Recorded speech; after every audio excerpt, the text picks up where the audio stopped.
The Nostalgia KRS6100SS 6.1 cubic foot full-size double-tap stainless steel draft beer dispenser. When looking for a dual-tap kegerator, it's important to know the good, the bad, and the ugly.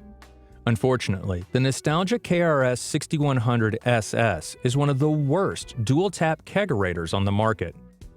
Let's begin with the construction. The Nostalgia is made in China, and a lot of the parts are downright cheap and flimsy. The beer lines and gas line are all poor quality, which is a terrible place to start. The dual-tap kegerator has one job and one job only: to deliver cold beer. Sadly, Nostalgia can't be relied upon to fulfill that task. Another strike is that the Nostalgia comes with one of the smallest CO2 tanks out there. At 2.5 pounds, you aren't getting much bang for your buck. The faucets are brass, when most quality kegerators opt for stainless steel.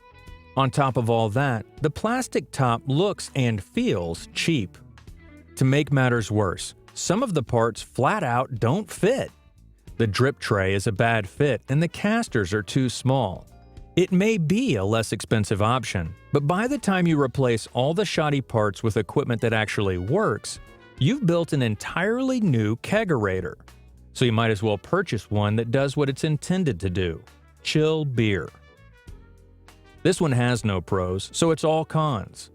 A very small CO2 tank, cheap plastic and brass accessories, taps that are difficult to move, and cheap hoses.